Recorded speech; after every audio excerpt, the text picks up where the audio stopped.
लक्ष्मी, मी तुला काय म्हणतो, तुझ्याकडे नोंद आहे का ती? सर या 2 एंट्री आहेत. अच्छा अच्छा अच्छा. ना अजून पण बघ ना, चेक कर बरं. लक्ष्मी,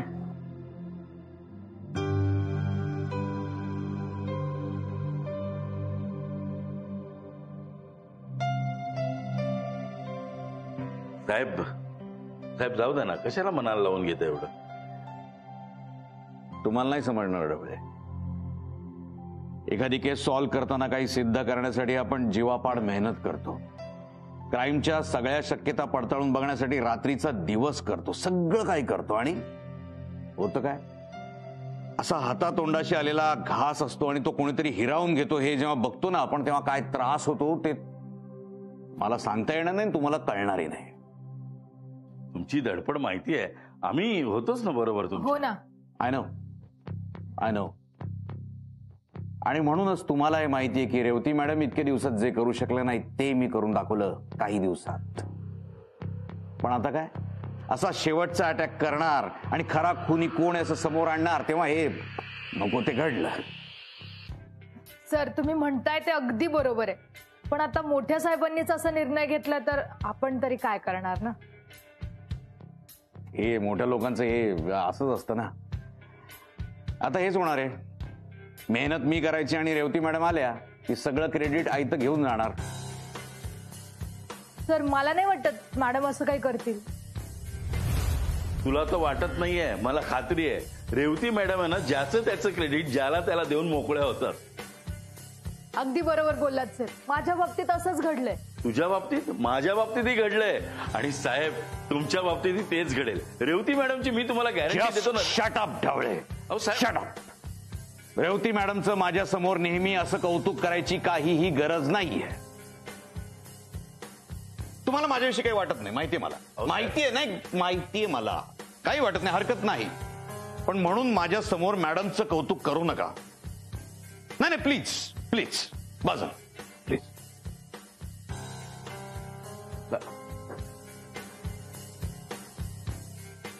तुम्हाला काय वाटतं? जे घडलंय ना ते चांगल्यासाठीच घडलंय. नाहीतर वाडकर साहेब आहे ना, उत्साहाच्या भरात काहीतरी केलं असतं आणि या केसची वाट लागली असती. बरोबर आहे, पण आता रेवती मॅम पण आल्या पाहिजेत. खरंच एकदा त्या आल्या ना की त्यांना सगळं सांगून अपडेट करीन. पण मला एक सांग, या करीनाबद्दल तुला काय वाटतं? म्हणजे सगळ्यांना ती इनोसंट वाटते. तिच्याकडे पाहिल्यानंतर ती मुंगी मारेल की नाही अशी शंका येते. असं असताना ती अजयला का मारेल? पण हे सगळं करीनाने केलंय हे प्रूफ कुठे झालंय? म्हणून मग डोक्यात दुसरा प्रश्न येतो की हा प्लान कुणाचा आहे? या सगळ्यांच्या मागे करीना आहे की करीनाच्या मागे कोणी आहे?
करीना प्लीज मला मारू नको, मी तुझ्या पाया पडतो, प्लीज मला मारू नको, प्लीज प्लीज.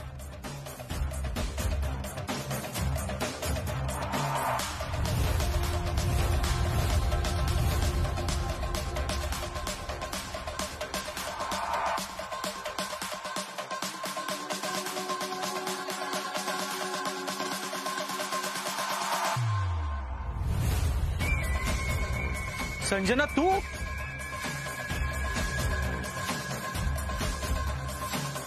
साहेब मी काय, हे खाली बस.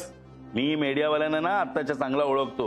आम्ही नोकरीला होतो ना तेव्हा मीडियावाले वेगळे होते. त्याआधी आम्हाला विचारायचे, समजून घ्यायचे केस आणि मग लिहायचे, कळलं? आताचे मीडियावाले तुम्ही डायरेक्ट ठरूनच येता पोलीस स्टेशनमध्ये येता आणि आम्हाला जाब विचारता गुन्हेगार असल्यासारखा. तुम्हाला सांगतो, या मीडियावाल्यांना सुई शोधून सुद्धा सापडणार नाही घरी, पण पोलीस स्टेशनमध्ये आल्यानंतर पोलिसांनी गुन्हेगाराला ताबडतोब शोधलं पाहिजे. साहेब तुम्ही बरोबर बोलताय, पण कुठलाही गुन्हेगार गुन्हा करताना काय विचार करतो? अहो साहेब मला कसं माहित असणार ते? मी सांगतो ना, तो विचार करतो की आपण या गुन्ह्यामध्ये कसे सापडणार नाही याचा विचार आधी करतो. तो त्या दृष्टीने प्लॅन करतो. याचा अर्थ काय होतो? गुन्हेगार हे गुन्हा करण्याआधी पोलिसांपेक्षा हुशार असतात. इथे पटकन सापडावी म्हणून ठेवलेली जर सुई सापडत नसेल तर सापडू नये म्हणून गुन्हा केलेला गुन्हेगार सापडायला वेळ लागणारच ना. तुम्हाला सांगतो, या मीडियावाल्यांच्या बाबतीत बोलायचं ना तर दिवस पुरणार नाही. आता तुम्हाला ही सिद्धांची केस सांगतो. सिद्धांचा खून झाला, त्या दृष्टीने आम्ही तपास सुरू केला, पण नंतर कळलं की त्याची आत्महत्या झाली. मग त्या दृष्टीने तपास सुरू केला. आत्महत्या, खून हे सगळं बदलतच राहणार आहे. आता तपासाची दिशा बदलली ना की समोरचे आरोपी सुद्धा बदलतात. आता यात आमची काय चूक आहे? नाही हो, नक्कीच नाही. आता एवढी मोठी हाय प्रोफाईल केस आहे, आता गुन्हेगार शोधायला थोडा तरी वेळ लागणारच ना. मीडियावाले तुम्ही घाई करता म्हणून कुणाचा एखाद्याचा बळी घेणं हे बरोबर आहे का? तुम्हाला तुमची बातमी महत्वाची आहे, पण आम्हाला सामान्य माणूस महत्वाचा आहे. झटपट केस संपवायची म्हणून एखाद्या गोरगरिबाला नाग बळी बनवायचा, याला काय अर्थ आहे का? सांगा तुम्ही. हा सांगा. साहेब तुम्ही बोलताय ते मला पटतंय, पण माझी काही चुकी नसताना तुम्ही मला अडकवून ठेवलं. मला लवकर मोकळं करा. अरे बापरे, तुमची कोणती केस आहे हेच मला माहिती नाही. ए लक्ष्मी, हा, सर. इकडे इकडे इकडे. याला कोणत्या केससाठी आणलंय? यांना कशाला आणू? ते स्वतः चाललेत. हा, ए कोण आहेस? कोण तू? अहो साहेब मी तुमचा चायवाला आहे. चायचं बिल न्यायला आलोय. तुम्ही नेहमी माझ्याकडूनच चाय घेता. अरे बापरे, माझ्या लक्षातच नाही आलं. ए बाबा, जा जा जा, तुझे पैसे पाठवतो. जा जा जा. हा, आणि चांगला चाय बनवून दे रे बाबा. हो साहेब. हाय. सर आज काय चाललंय तुमचं? अगं, या टीव्हीच्या न्यूज बघितल्या ना तेव्हापासून माझं डोकं काम करत नाही. या सिद्धांत केसमध्ये आपण चुकी तर नाही ना करत आहे?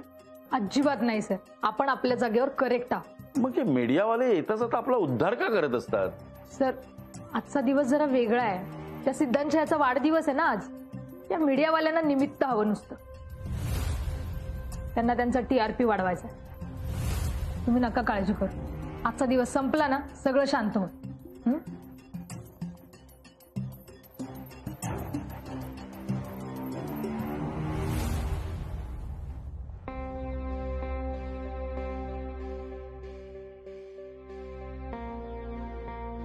मी तुला बोलावल्यावर तू खरंच येशीलच असं वाटलं नव्हतं मला.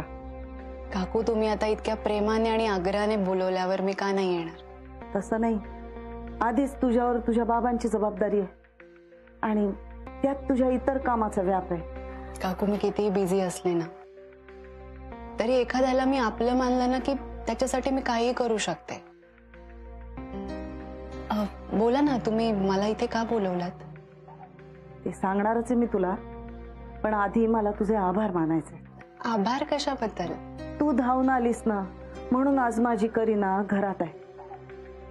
नाहीतर त्या पोलिसांनी तिचं काय केलं असतं ना ह्याची कल्पनाच करवत नाही मला. तू करीनाला बघायला आलीस आणि चांगली बातमी बनवलीस. त्यामुळे आमच्यासारख्या गरिबांना पण पोलिसांचा काय त्रास असतो ना हे लोकांना कळलं आणि आमच्या पाठीशी पण कोणीतरी उभं आहे हे आम्हालाही कळलं. कसं आहे ना काकू, आमच्या प्रोफेशनमध्ये कोणावरही इश्यू करणं, वाटेल ते आरोप करणं हा एक आमच्या प्रोफेशनचा भाग आहे. पण हे जेव्हा सगळं माझ्या बाबतीत घडलं ना तेव्हा मी कम्प्लीट हादरून गेले होते. मला धक्का बसला होता या सगळ्याचा. आणि हा सेम प्रकार तुमच्या बाबतीत पण घडत होता, सो तो घडताना मला खरंच नाही राहावलं. म्हणून मी तुमच्या मदतीला धावून आले. दिसण्याच्या बाबतीत म्हणशील ना तर सगळ्यांनाच सगळं दिसत असतं, पण पाठीशी उभं राहायला कोणी येत नाही.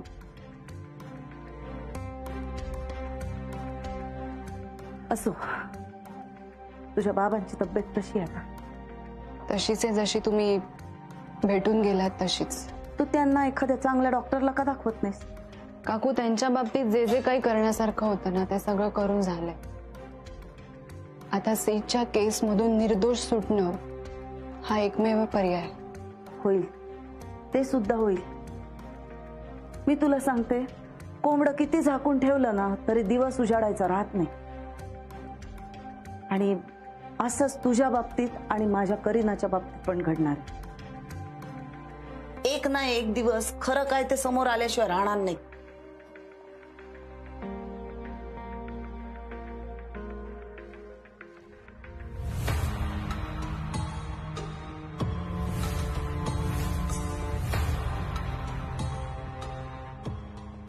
काकू हा सगळा काय प्रकार आहे? आज सीत साहेबांचा वाढदिवस आहे ना, त्याचीच तयारी चालली. दरवर्षी सीत साहेब त्यांच्या वाढदिवसाला आमच्या घरी यायचे. मी स्वतः त्यांच्या आवडीचं जेवण बनवायचंय. एवढा मोठा हिरो, पण न विसरता माझ्या पाया पडायचा.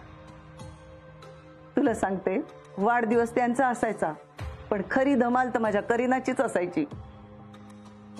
ती अशी काही तयारी करायची जसा तिचाच वाढदिवस आहे. अगदी त्यांच्या आवडीचा केक बनवण्यापासून घर सजवण्यापर्यंत काय करू आणि काय नको असं होऊन जायचं तिला. आणि ते पण तिच्यावर एवढे खुश असायचे ना की मिळालेल्या सगळ्या भेटवस्तू तिला देऊन जायचे.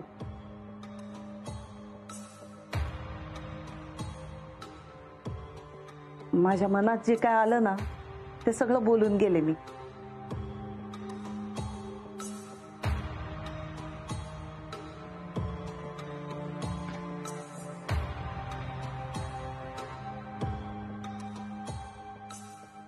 माझं सगळं बोलणं तू मनाला लावून नको घेऊ.